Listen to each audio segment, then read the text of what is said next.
আজকের ভিডিওতে আমি স্লাইডটা বানিয়ে দেখাবো। এই যে দেখেন, তো এখন আমি একটা নতুন স্লাইড নিয়ে নেব। এখান থেকে ব্ল্যাঙ্ক স্লাইড আমি এটা উপরে তুলে দিলাম। ইনসার্ট, ইনসার্ট থেকে শেপ আমি এটা নিয়ে নেব। তো এখন এখান থেকে আমি একটু এভাবে ছোট করে নিলাম। এখান থেকে নো আউটলাইন, আমি এটাকে কন্ট্রোল ডি দিয়ে আর একটা কপি করব। এখান থেকে এটাকে কালার দিব লাল কালার, লাল।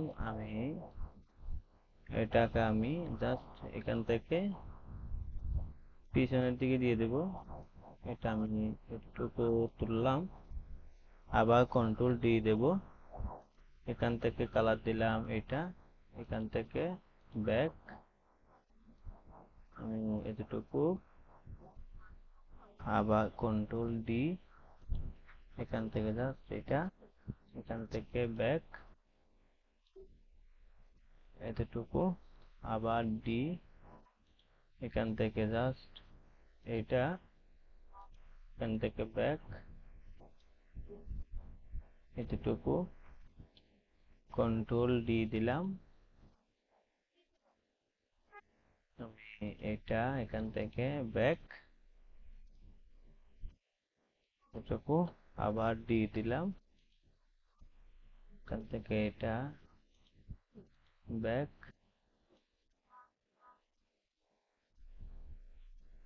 বাস এতটুকু। তো এখন আমি এখান থেকে অল সিলেক্ট, এখন আমি এখান থেকে গ্রুপ করে দিলাম, এইভাবে রাখলাম।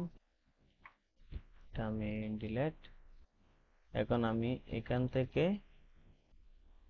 এটা নিয়ে নিলাম, এইভাবে রাখলাম। এখান থেকে আমি একটু মোটা করে দিলাম। এখান থেকে জাস্ট এটা করে দিলাম, একটা বৃত্ত নিয়ে এভাবে এখান থেকে নো আউটলাইন,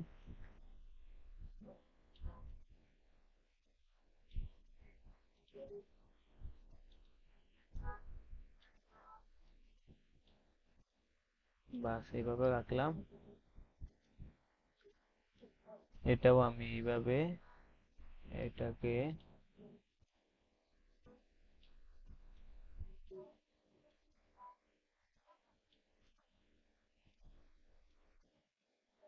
এইভাবে রাখলাম। সবগুলো সিলেক্ট করে এখান থেকে গ্রুপ করে দিলাম। এটাকে আরেকটা আরেকটা এভাবে সাইডটা করে দিলাম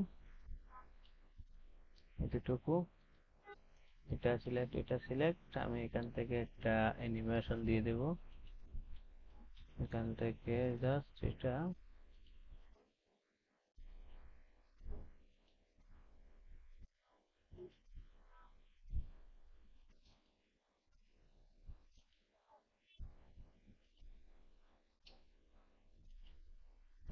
যে কোনো একটা দিয়ে দিলাম। আমি এখান থেকে ওকে করে দিলাম, এটা ক্লোজ করে দিলাম।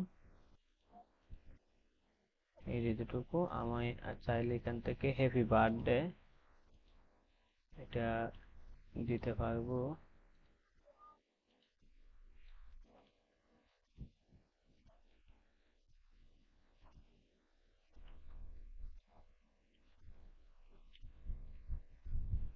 হ্যাপি বার্থডেটা দিয়ে দিলাম। এখান থেকে বড় করে দিলাম, আমি এটা করে দিলাম।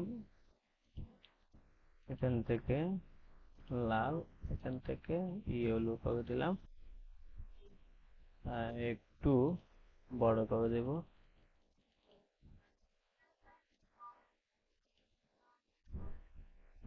একটু বোল্ড করে দিলাম।